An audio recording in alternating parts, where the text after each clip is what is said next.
J'ai acheté un appartement de luxe en secret et mes parents ont voulu y installer ma sœur, mais quand ils sont arrivés, une surprise les attendait. Tout a changé. Je me tiens devant la porte ouverte de mon appartement et je regarde Liana avec ses deux énormes valises et ma mère Cheryl qui pousse ma sœur à l'intérieur. C'est le moment que j'attendais depuis 2 semaines. Après ce déjeuner dominical où ma mère m'a froidement annoncé à table qu'ils étaient au courant pour mon appartement et que Liana emménageait chez moi. Juste comme ça, sans poser de questions, comme si c'était leur droit. Qu'est-ce que tu attends? Apporte ses affaires, ordonne ma mère, et je sens quelque chose se serrer à l'intérieur, mais mon visage reste impassible. Liana entre dans le couloir en traînant l'une des valises et s'arrête soudainement, regardant vers le salon. Travis, mon petit ami, dont ils ne savent rien, est allongé sur le canapé. Il porte un vieux jean et un t-shirt gris. Son ordinateur portable est posé sur la table à côté de lui. Il a des écouteurs dans les oreilles et un paquet de chips à la main. Il lève les yeux, sourit et fait un signe de la main. Yo, je suis Travis, le visage de Liana pâlit. Maman Cheryl ouvre la bouche, la valise tombe sur le sol dans un bruit sourd. Je dis calmement, je ne vous ai pas dit que je vivais seule. Silence, maman est la première à retrouver la parole. Darrow, tu aurais dû nous prévenir. Vous ne m'avez pas demandé non plus, l'interroge d'une voix plus froide que prévu. Entrez, installez-vous, Trévis travaille à la maison, alors ne faites pas trop de bruit.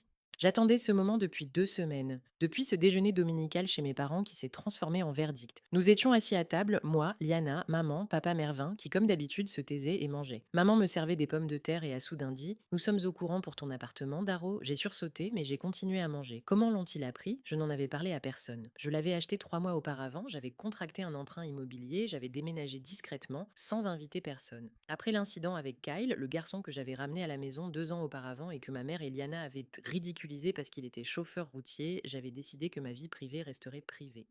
Liana quitte son appartement dans un mois, a poursuivi ma mère comme si elle parlait de la météo. Elle emménagera chez toi jusqu'à ce qu'elle se marie avec Rex. Comme ça, ils feront des économies sur le loyer. N'est-ce pas, Daria? J'ai regardé Liana. Ma sœur souriait, tournant entre ses doigts et la bague que Rex lui avait offerte un mois auparavant. Elle ne m'a même pas regardée, elle a simplement pris cela pour acquis. Comme toujours. Toute ma vie a été ainsi, je suis l'aînée, la responsable, celle qui s'occupe de sa petite sœur pendant que les parents sont au travail, celle qui loue une chambre après l'université et travaille à 2 emplois pendant que Liana loue un bel appartement en centre-ville et achète une voiture pour son anniversaire. Celle qui se débrouille seule, car Liana a besoin de soutien, j'ai hoché la tête à table, j'ai simplement hoché la tête. Maman et Liana se sont regardées, satisfaites. Papa Mervin a continué à manger sans lever les yeux, et j'ai su que le moment était venu. Il y a 6 mois, j'ai obtenu une promotion au travail. Je suis devenue chef de service dans une société de distribution où je travaillais depuis 8 ans. Avec ma prime et mes économies, j'ai contracté un emprunt immobilier pour un appartement de 2 pièces dans un immeuble neuf à la périphérie de la ville. Rien de luxueux, mais c'est à moi. Pour la première fois de ma vie, quelque chose m'appartient. Travis et moi sommes ensemble depuis un an. C'est Jenna, mon amie et collègue, qui nous a présenté lors d'une soirée dans son appartement. Il est traducteur technique, je me travaille en freelance, quand il traduit des instructions, de la documentation technique, parfois des logiciels. Il ne posait pas de questions inutiles, ne se mêlait pas de mes affaires, il était juste là. Il y a 4 mois, il a emménagé chez moi et pour la première fois, j'ai senti que j'avais quelque chose à moi. Quelque chose dont personne n'avait le droit de disposer. Je n'ai pas parlé de lui à ma famille. Après l'histoire avec Kyle, que ma mère a qualifié d'indigne de moi, et Liana qui a grimacé et m'a dit: Tu peux trouver mieux, j'ai compris qu'ils n'approuveraient jamais mon choix. Parce que ce qui leur importe, ce n'est pas que je sois heureuse ou non. Ce qui leur importe, c'est que cela fasse bonne impression aux yeux de leurs amis. Maintenant, Liana se tient dans mon entrée, regardant Travis, et je vois quelque chose qui ressemble à de la panique dans ses yeux. Ma mère m'attrape la main.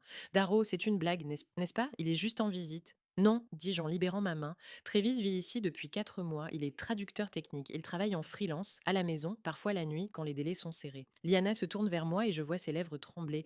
Pourquoi tu ne l'as pas dit? Tu n'as pas demandé, je répète. La chambre est à gauche de la salle de bain. Entre, installe-toi, le dîner est à 8 heures. Je me dirige vers la cuisine et j'entends ma mère chuchoter quelque chose à Liana dans mon dos, tandis que ma sœur sort son téléphone. Je sais qui elle appelle, Rex. Son fiancé, qui ne savait probablement pas non plus que Liana emménageait chez moi sans prévenir. Travis entre dans la cuisine derrière moi, enlève ses écouteurs et me demande doucement: Alors, tout est comme tu le voulais? Je le regarde, grand, un peu maladroit, avec des cheveux bouclés et des yeux bruns calmes, et je hoche la tête. Il me prend par les épaules et je me blottis contre sa poitrine. Je sens mon cœur battre la chamade. Ils ne s'y attendaient pas, dis-je doucement. Et c'est ce que tu voulais, répond-il sans jugement dans la voix, juste une constatation. La voix étouffée de Liana résonne depuis le salon, tremblante, à peine contenue. Rex, son mari vit là-bas, je ne peux pas rester ici. Je ferme les yeux et respire profondément. Maman Cheryl passe devant la cuisine, me jette un regard froid et se dirige vers la chambre de Liana. J'entends la porte se fermer. J'entends des voix étouffées. Maman dit quelque chose, Liana sanglote. Travis me lâche et retourne à son ordinateur portable dans le salon. Il a une échéance après-demain. Il doit terminer la traduction d'un manuel d'utilisation pour un équipement industriel. Il travaillera jusqu'à 3 heures du matin comme d'habitude et Liana l'apprendra aujourd'hui. Je mets la bouilloire en route, je sors les tasses. Mes mains tremblent légèrement mais je ressens quelque chose qui ressemble à un soulagement. Ils savent enfin, ils savent que je ne suis pas seule. Que j'ai une vie dont ils ne décident rien. Une demi-heure plus tard, ma mère sort de la chambre de Liana. Son visage est rouge, ses lèvres serrées. Elle s'approche de moi dans la cuisine et me dit doucement mais fermement: Tu aurais dû nous prévenir. Ce n'est pas bien. Qu'est-ce qui n'est pas bien? Je demande en la regardant dans les yeux. Le fait que je vive avec un garçon ou le fait que je ne vous en ai pas parlé? Le fait que tu aies mis Liana dans une situation délicate, répond ma mère. Elle ne peut pas vivre ici avec un homme étranger. Travis n'est pas un étranger, c'est mon petit ami, et c'est mon appartement. Ma mère reste silencieuse, me regarde comme si elle me voyait pour la première fois. Puis elle se retourne et se dirige vers le couloir. Elle attrape son sac, enfile sa veste.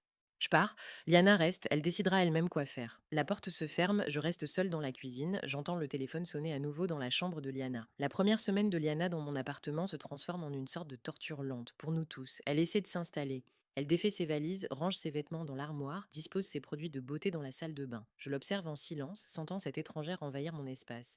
Travis reste silencieux lui aussi, mais je vois qu'il serre les mâchoires quand Liana laisse ses épingles à cheveux dans le couloir ou quand son parfum embaume tout l'appartement. Le pire, c'est que Travis est tout le temps à la maison, il travaille en freelance, ce qui signifie qu'il a des horaires variables. Le matin, il peut dormir jusqu'à 11 heures, puis rester assis devant son ordinateur portable jusqu'à 3 heures du matin s'il a une échéance à respecter.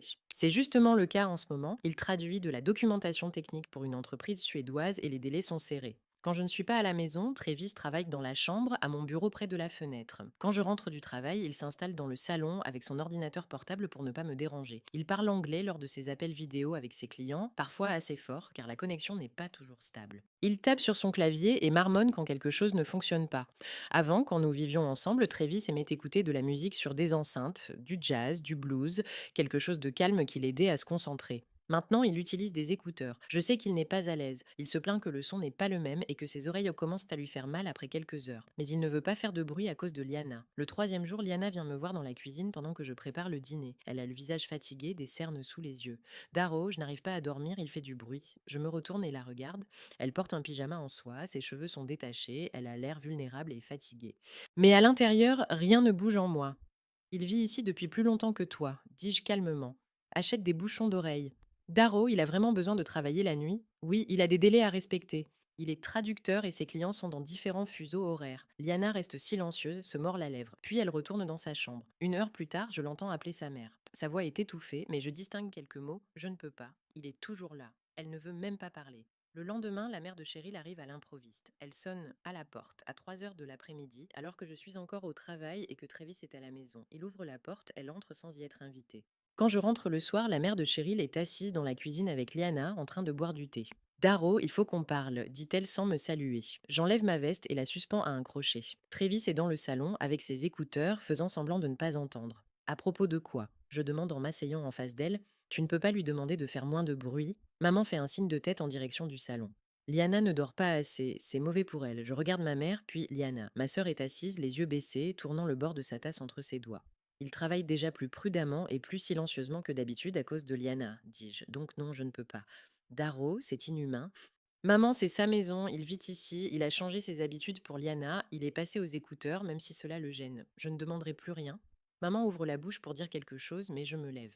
C'est mon appartement, ce sont mes règles. Si Liana n'est pas à l'aise, elle peut chercher un autre logement. Je sors de la cuisine et j'entends maman murmurer quelque chose à Liana. Une demi-heure plus tard, elle part après avoir dit au revoir froidement. Le soir, Liana apparaît soudainement dans la cuisine où Travis et moi sommes assis à table. Elle porte un jean et un pull, ses cheveux sont attachés en queue de cheval. Elle semble différente, plus déterminée. Darrow, Travis, dit-elle d'une voix étonnamment enjouée. J'ai préparé le dîner. Pour tout le monde, je voudrais que nous fassions mieux connaissance. J'échange un regard avec Travis, il hausse les sourcils mais se lève. Très bien. dit-il d'un ton neutre. Sur la table, il y a de la salade, du poulet rôti, des pommes de terre. Liana s'est visiblement donné du mal. Nous nous asseyons et mangeons en silence. Liana essaie d'engager la conversation avec Travis, lui posant des questions sur son travail, ses loisirs. Il répond poliment, mais avec réserve. Je vois qu'il garde ses distances. Tu as toujours travaillé comme traducteur demande Liana en souriant. Non, avant, je travaillais dans un centre d'appel, répond Travis. Puis j'ai décidé que je voulais faire autre chose. Tu as fait des études supérieures. 2 ans à l'université. Liana hoche la tête, mais je vois dans ses yeux quelque chose qui ressemble à du mépris. Elle est habituée à ce que Rex soit un géomètre diplômé de l'université, à ce que tout son entourage ait des diplômes et des postes prestigieux. Pour elle, Travis est d'un niveau inférieur. Après le dîner, Liana débarrasse la table, Travis et moi allons dans le salon. Il m'enlace et me dit doucement: je comprends que c'est ta sœur, mais elle me regarde comme si j'étais un étranger, ou comme si elle voulait me tuer. C'est agaçant. Je l'enlace par le cou et pose mon front contre sa poitrine. Sois patient, il reste 3 mois avant le mariage, ensuite elle partira.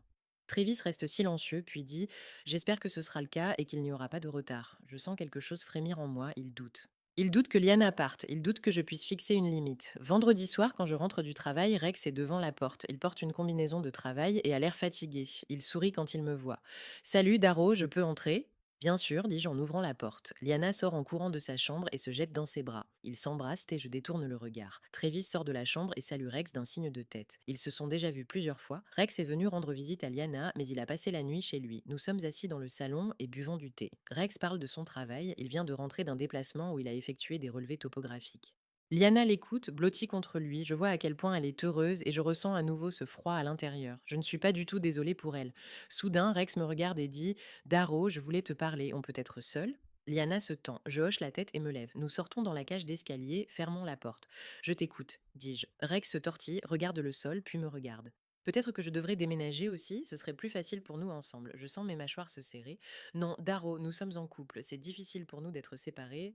Liana, c'est déjà un compromis, l'interroge. 2 personnes supplémentaires dans un appartement 2 pièces où vit un couple, c'est trop. Mais non, Rex, c'est définitif. Il essaie de dire quelque chose, mais je retourne dans l'appartement. Rex entre, prend sa veste. Liana sort de la chambre, voit son visage et comprend. Tu as refusé, n'est-ce pas demande-t-elle doucement. Oui. Elle me regarde et je vois la haine dans ses yeux, une haine pure et brûlante. Tu as toujours été une salope froide. Rex lui attrape la main. Liana, ça suffit. Ils partent. La porte se referme. Je reste dans le couloir. Travis m'enlace par derrière. À travers la cloison, j'entends la voix étouffée de Liana. Elle appelle sa mère. Elle pleure. Elle nous sépare. Elle le fait exprès. Je savais bien que ça ne s'arrêterait pas là. Une semaine plus tard, maman Cheryl m'a stupéfaite avec une nouvelle manipulation. Elle a organisé une véritable réunion de famille chez mes parents. J'ai reçu un message: viens dimanche, nous avons une conversation sérieuse à avoir. Je savais par expérience que lorsque ma mère écrivait ainsi, il fallait s'attendre à une tempête. Sur le chemin de leur maison, un pressentiment ne me quittait pas et, comme toujours, il ne s'est pas trompé. Dans la cuisine, ma mère, mon père Gordon, inquiet et pensif, et Liana, couverte de taches rouges, les yeux gonflés de larmes, étaient déjà assis. Je venais à peine de m'asseoir que tout a commencé. Ma mère a immédiatement élevé la voix. Comment as-tu pu faire ça, Dara? Comment peux-tu séparer les fiancés? Ils doivent être ensemble. Liana s'est immédiatement mise à pleurer encore plus fort, elle tremblait, son apparence même démontrait qu'elle était une victime. Papa Gordon était assis près de la fenêtre et, comme toujours lors des disputes familiales, il regardait au loin comme s'il espérait que cette tempête ne le toucherait pas. Maman criait, m'interrompait dès que j'essayais d'ouvrir la bouche. Tu es cruel, égoïste, ta sœur a toujours souffert pour toi et maintenant tu veux la séparer de son fiancé alors que leur mariage approche. Tu ne pouvais pas faire de concessions, qu'est-ce qui est si difficile pour toi? Je restais assise, serrant la tasse de thé dans ma main et je répondais froidement: je ne sépare personne. Je ne veux tout simplement pas vivre à 4 dans mon appartement avec un homme que je connais à peine. Liana peut rester si elle le souhaite ou chercher un autre logement. Tu as toujours été une salope froide, s'écria Liana, la voix brisée, les joues enflammées. Je t'ai toujours tout pardonné, même si tu ne m'aimais pas, et maintenant encore. Tu veux que je souffre simplement parce que tu as enfin quelque chose à toi?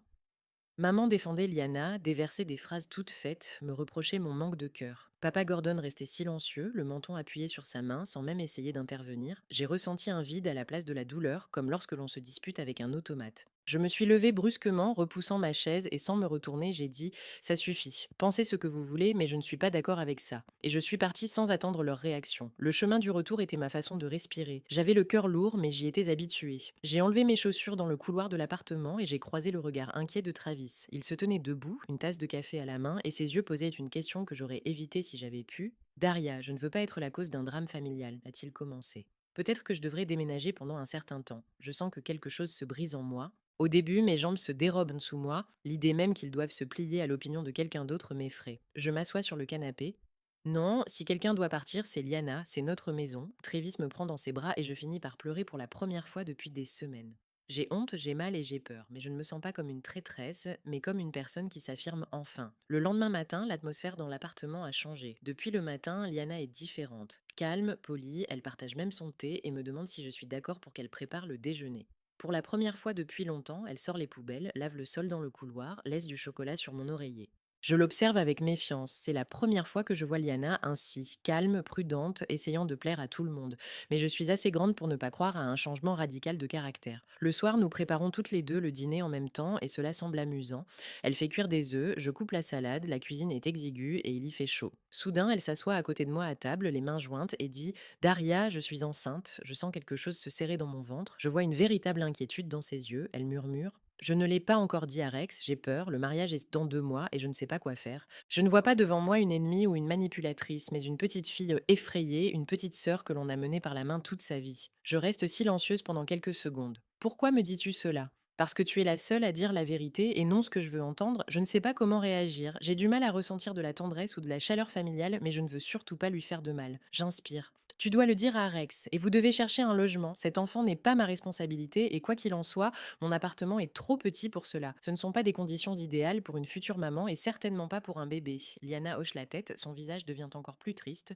Elle se dirige silencieusement vers sa chambre après avoir pris un livre sur la table de la cuisine. Je m'assois dans la cuisine et regarde par la fenêtre. J'entends Trévis revenir du magasin, poser les sacs sur la table et me prendre la main.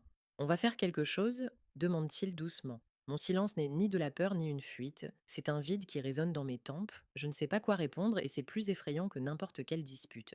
À travers le mur, j'entends les sanglots étouffés de Liana. Tout ne fait que commencer. Le lendemain soir, tout change à nouveau. Liana annonce à Rex qu'elle est enceinte. J'entends leur conversation à travers le mur, leur voix s'élève puis s'apaise. Puis la porte s'ouvre et Rex se tient sur le seuil, ému, heureux et effrayé à la fois. Son visage est rouge, ses mains tremblent. Daria, Trévis, on peut parler, tous ensemble. Nous nous asseyons à la table du salon. Moi, Trévis, Rex et Liana, qui lui tient la main et ne la lâche pas. Rex tousse, cherche ses mots, puis finit par expirer. Je comprends que nous nous sommes immiscés dans votre vie, mais maintenant la situation a changé. Liana est enceinte. Nous avons même dû reporter le mariage de 2 mois. Il faut le temps de tout préparer correctement. Nous avons besoin de temps pour trouver un logement, économiser pour la caution. Donnez-nous 2 mois de plus en plus des 2 derniers. Je vous promets que nous partirons.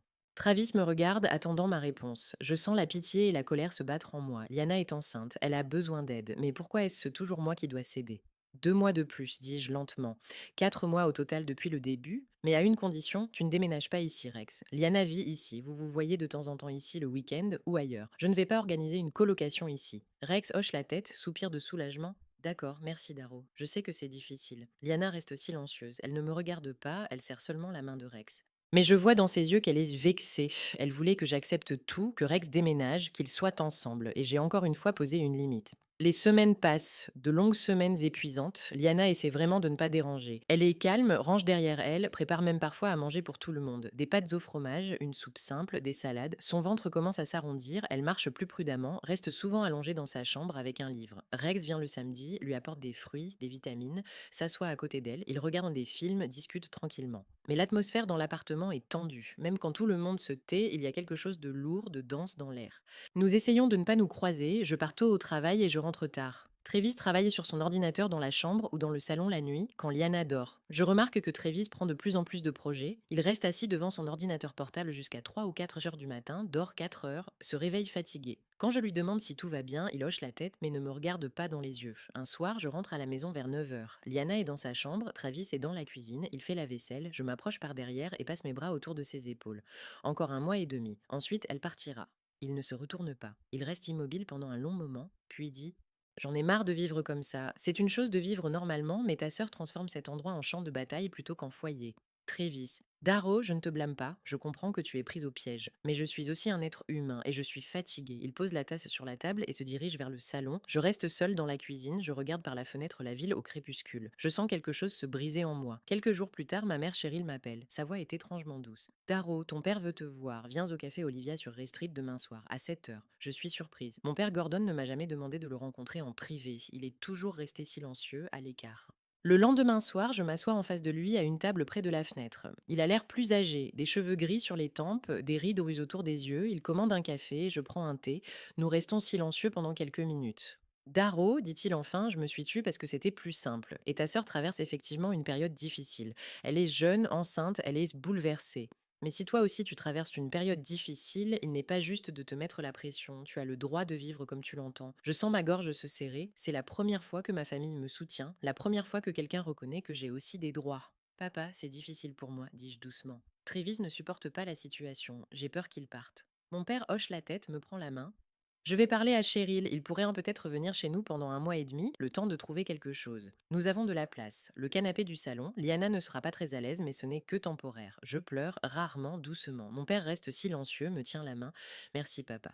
Ne me remercie pas trop tôt, maman ne sera pas ravie, mais je vais essayer. Je rentre à la maison vers 21 heures. Pour la première fois depuis des mois, je ressens quelque chose qui ressemble à de l'espoir. Peut-être que tout va s'arranger, peut-être que Liana ira chez ses parents, que Travis se calmera et que nous pourrons vivre normalement. J'ouvre la porte de l'appartement et je m'arrête net. Travis est dans le salon, il tient dans ses mains son sac de sport rempli d'affaires. Son ordinateur portable est rangé dans un sac à dos posé sur le canapé. Il me regarde et je vois dans ses yeux quelque chose de grave, de définitif.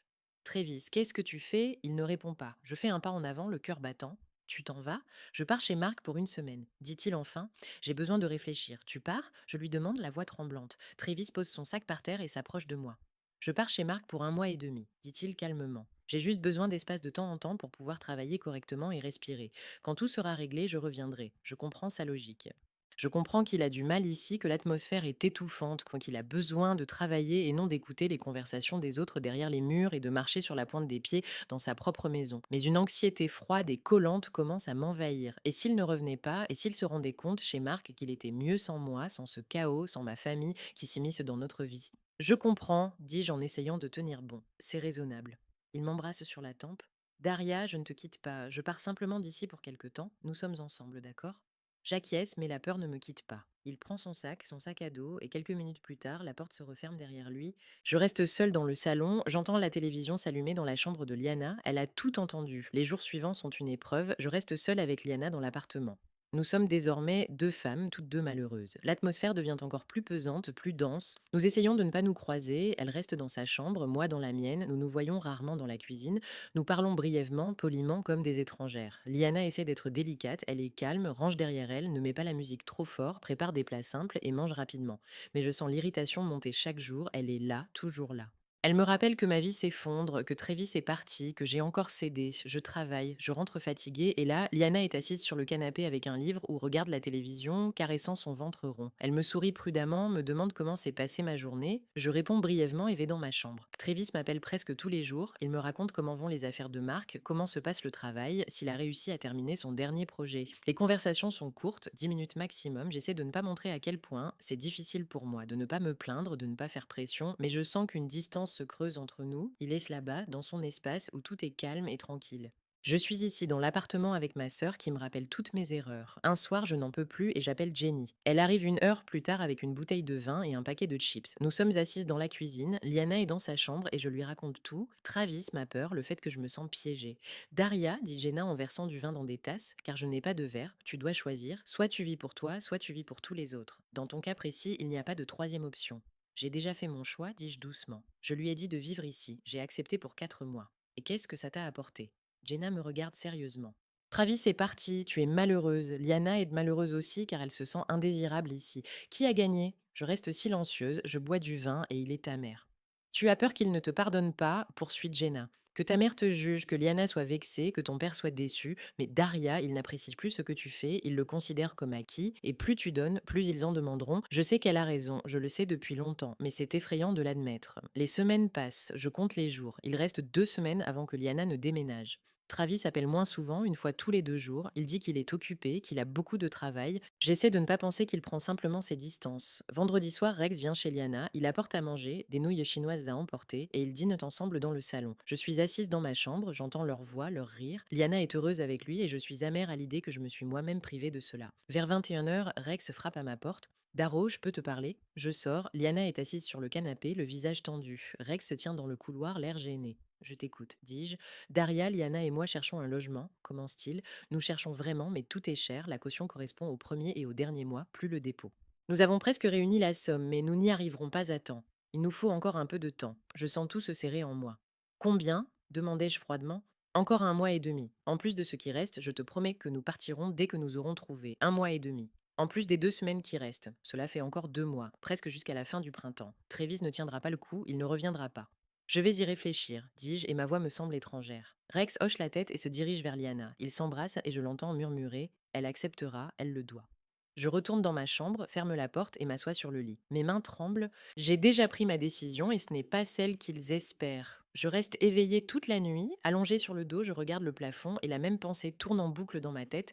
Si j'accepte de rester encore un mois et demi, Travis ne reviendra pas du tout. Il trouvera une raison de rester encore un peu chez Marc, puis encore un peu, puis il dira simplement qu'il préfère vivre seul. Et je le perdrai, définitivement. Ma famille ne cessera jamais de m'utiliser. Liana partira, mais reviendra dans un an avec une nouvelle requête. Ma mère trouvera une raison d'intervenir. Ils pensent avoir droit à ma vie, à mon espace, à mon temps, parce que je suis l'aîné, parce que je suis responsable, parce que j'ai toujours cédé.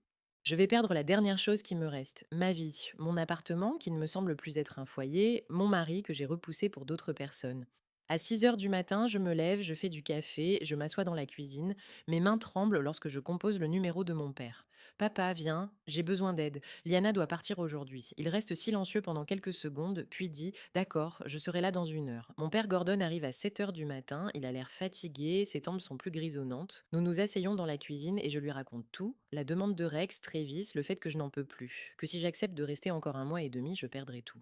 Il écoute en silence, hoche la tête, puis il dit: j'ai compris, je vais parler à Liana. Nous entrons ensemble dans sa chambre. Liana dort encore, allongée sur le côté, le visage paisible. Son père lui touche doucement l'épaule. Liana, réveille-toi, nous devons parler. Elle ouvre les yeux et nous regarde avec étonnement. Que s'est-il passé? Mon père s'assoit sur le bord du lit, je reste debout près de la porte. Nous avons de la place, dit-il calmement. Le canapé dans le salon, ce n'est pas idéal, mais ça fera l'affaire pour un certain temps. Tu emménages chez nous aujourd'hui. Liana me regarde, la panique dans les yeux. Daro, je t'avais demandé un peu plus de temps. Pas de mois supplémentaires, dis-je d'une voix ferme. Je vous ai déjà permis une fois de rester plus longtemps que prévu. Il n'y aura pas de deuxième fois.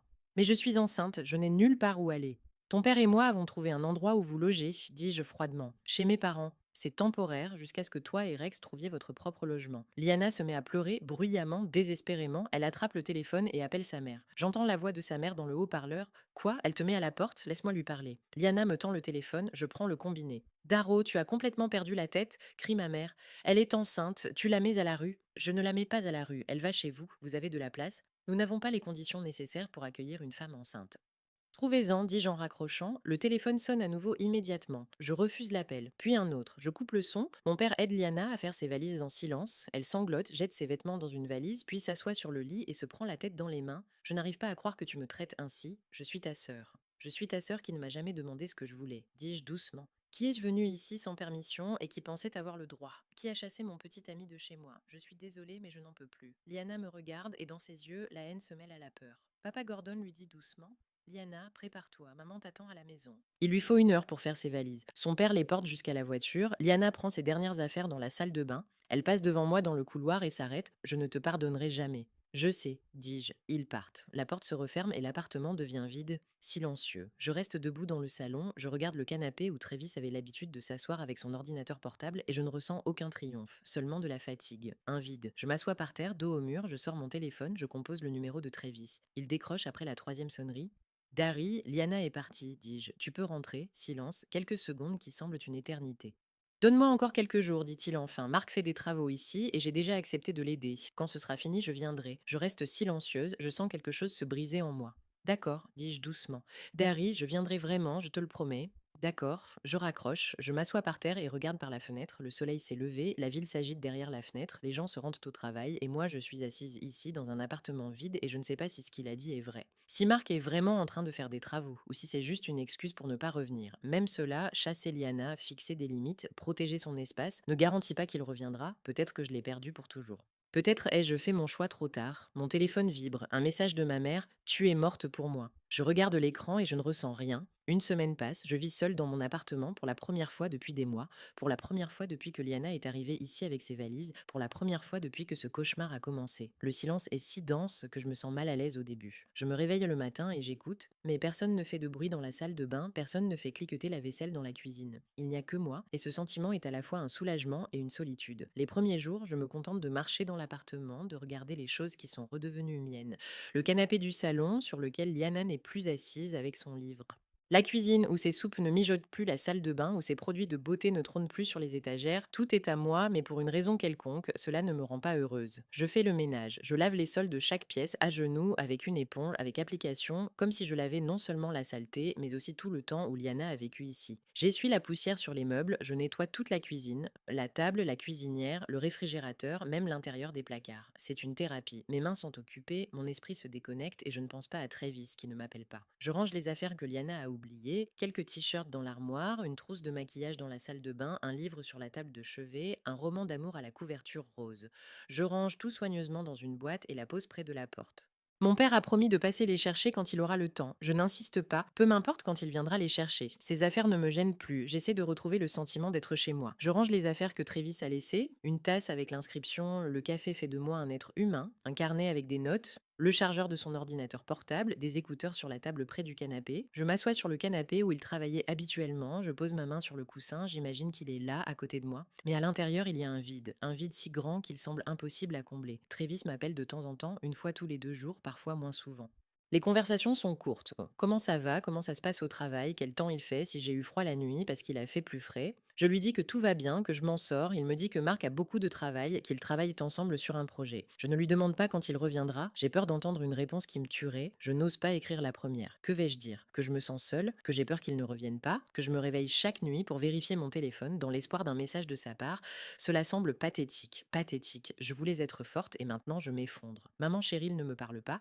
J'ai essayé de l'appeler une fois, elle a raccroché immédiatement sans même laisser sonner 2 fois. Je lui ai envoyé un message: «Maman, parlons». Je n'ai toujours pas de réponse. Le message a été lu mais ignoré. Liana reste silencieuse elle aussi. Je vois ses statuts sur les réseaux sociaux. Une photo avec Rex où ils s'embrassent, quand des citations sur la trahison, la douleur, sur le fait que la famille les fait plus mal que les étrangers. Je comprends que c'est à propos de moi, je devrais avoir mal mais je ne ressens rien, seulement de la fatigue. Seul mon père Gordon m'appelle parfois. Il me demande comment je vais, si j'ai besoin d'aide, si j'ai de quoi manger dans le frigo. Sa voix est calme, sans jugement et je lui en suis reconnaissante plus qu'il ne peut l'imaginer. Un jour, il me dit: Daro, Liana et Rex ont trouvé un petit appartement. Ils déménagent dans une semaine. J'acquiesce, même s'il ne peut pas me voir au téléphone.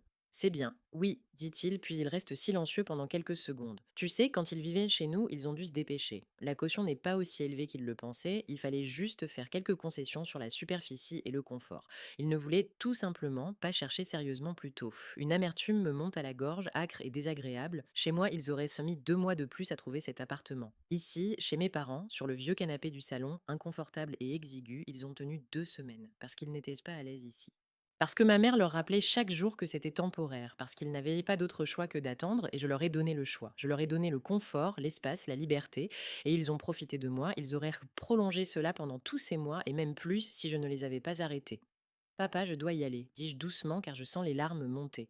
Je comprends, au revoir ma fille. Et souviens-toi, tu as fait le bon choix. Le soir, je m'assois sur le balcon avec une tasse de thé et je regarde la ville. Les lumières des maisons, les voitures sur la route, les gens qui rentrent chez eux après le travail. La vie ne s'arrête pas. Elle continue même si j'ai l'impression que la mienne est figée. J'essaie de ne pas penser à Travis, au fait qu'il ne reviendra pas. J'essaie de ne pas ressentir ce vide qui me ronge de l'intérieur, comme de la rouille. J'essaie de me convaincre que j'ai bien fait, que c'était la seule façon de sauver notre relation. Mais la peur ne me lâche pas.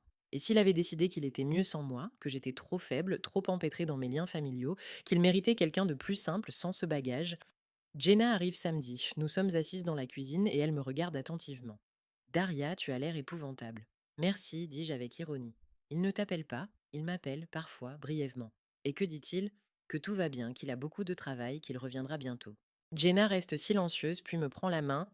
Et tu le crois? Je ne sais pas quoi répondre. Je veux y croire, je le veux tellement, mais la peur ne me lâche pas, elle me ronge chaque jour, chaque heure. Je ne sais pas, avouai-je finalement. Dari, s'il ne revient pas, cela signifiera qu'il n'est pas l'homme que tu mérites. Tu as fait tout ce que tu pouvais. Tu as fixé des limites, tu t'es protégé. Si cela ne lui suffit pas, c'est son problème, pas le tien. Je pleure en silence et Jenna me prend dans ses bras. Lundi soir, alors que je me suis couchée vers 23 heures, on sonne soudain à la porte. Je sursaute, mon cœur s'emballe. Je regarde l'horloge sur la table de chevet. Il est 23 heures. Qui cela peut-il être? Maman ne viendra pas, Liana non plus. Mon père m'aurait prévenu. Je m'approche de la porte pieds nus, en pyjama, et regarde par le Judas. Et mon cœur s'arrête. Trévis. Il se tient debout, un sac à dos sur les épaules et un sac à la main, l'air fatigué. Ses cheveux sont un peu plus longs qu'avant. Il ne s'est pas rasé depuis plusieurs jours. Il a des cernes sous les yeux, mais il est là, il est revenu, il est vraiment revenu. J'ouvre la porte, je ne trouve pas les mots. J'ai la gorge serrée, les mains tremblantes. Il entre, pose son sac par terre, enlève son sac à dos, me regarde longuement, puis examine l'appartement.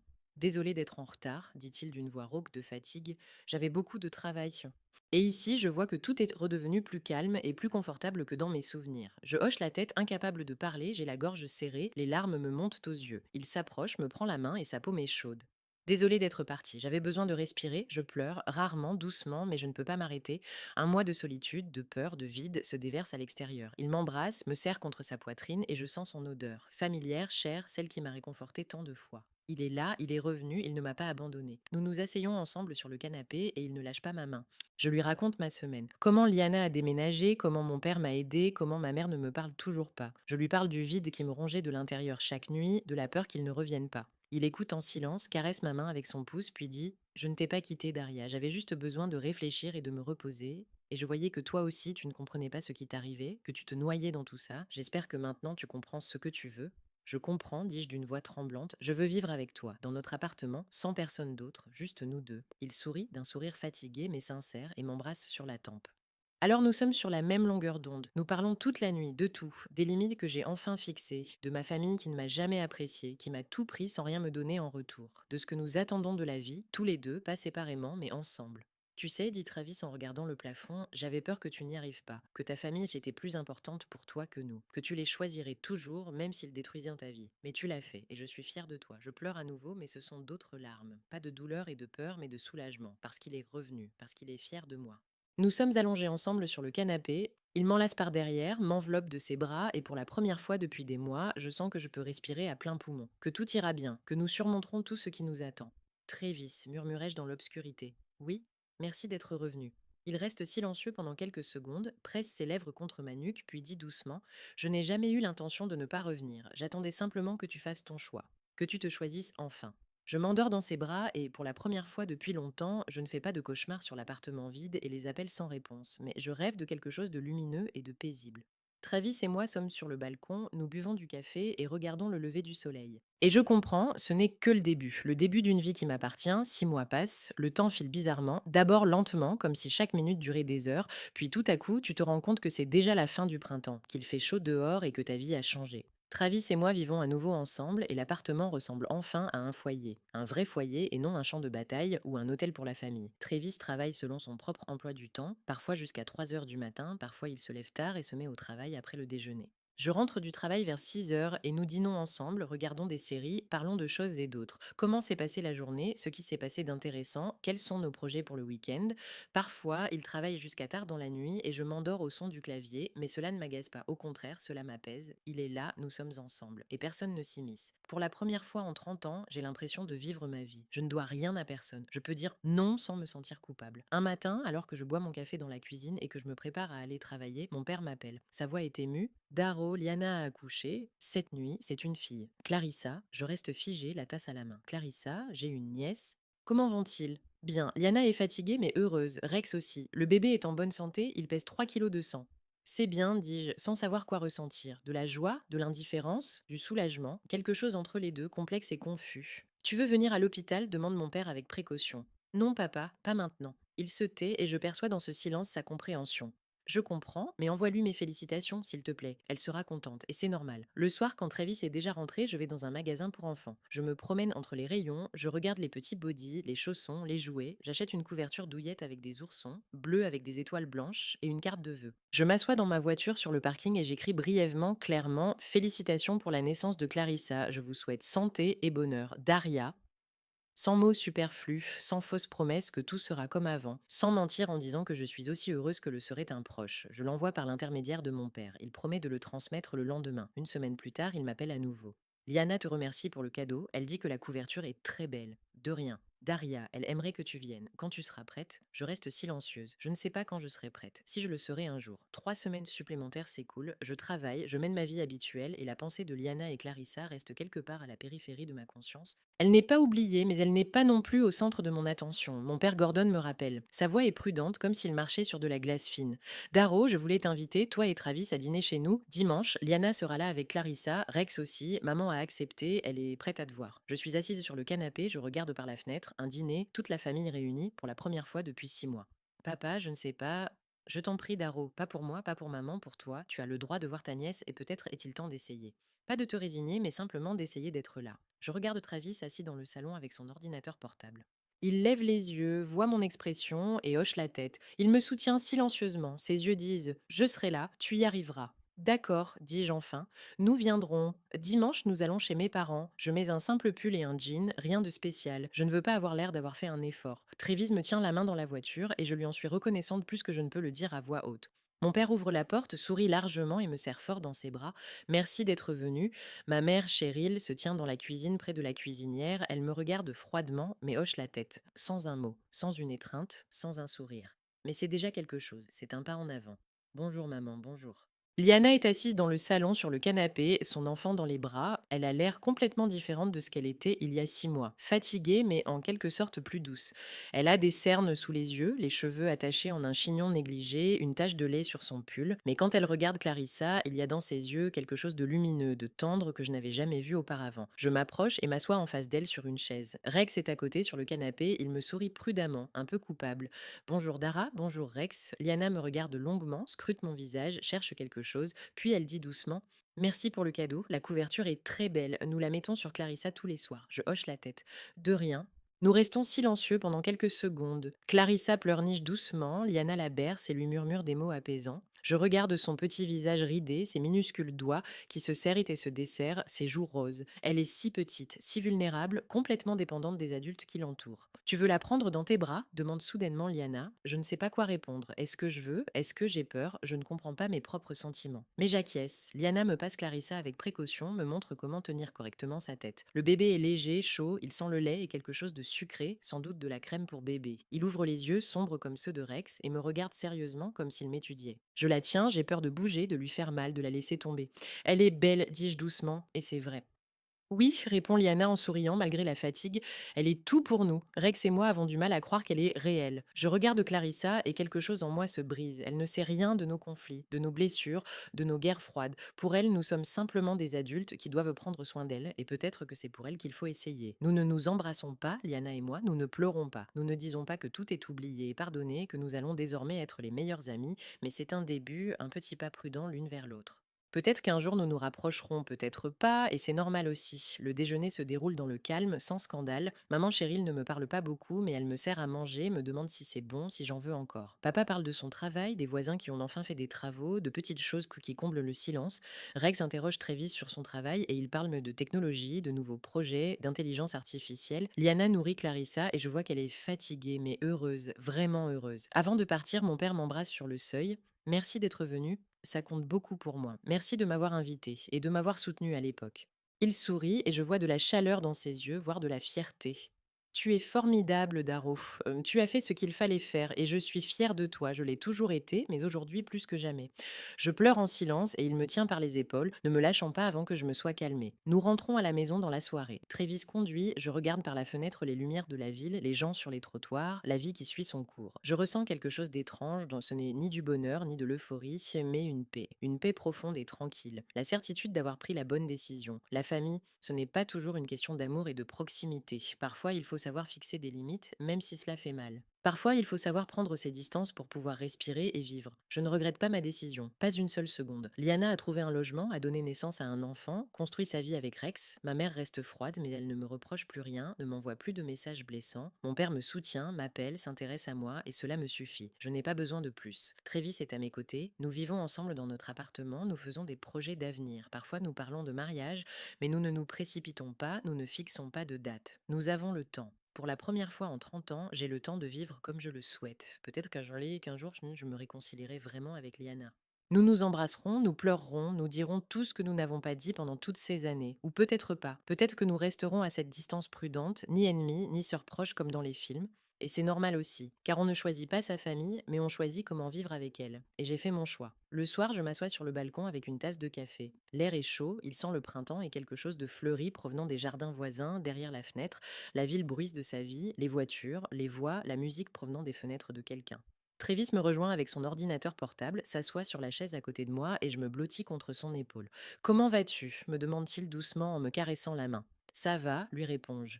Ça va vraiment bien.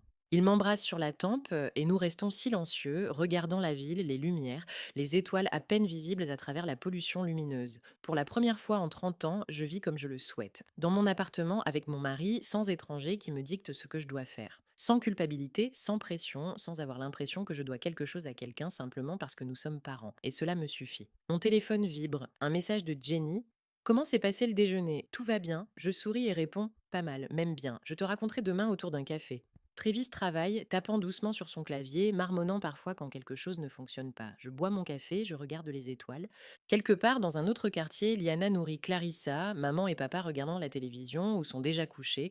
La vie continue, chacun a sa vie, et c'est normal. Et moi, je suis ici, sur le balcon de mon appartement, avec une tasse de café et la personne que j'aime. Et pour la première fois de ma vie, je comprends, je suis libre. Libre de vivre comme je veux, libre de choisir, libre de dire non sans explication ni justification, libre de fixer des limites. Et c'est la meilleure chose qui pouvait m'arriver. Travis pose son ordinateur portable et me prend la main. À quoi penses-tu? Que tout va bien, que je suis heureuse. Il sourit et m'embrasse. Moi aussi. Et nous restons assis ainsi jusqu'à tard dans la nuit, ensemble, dans le silence, au milieu des lumières de la ville. Ma vie, mon choix, ma liberté.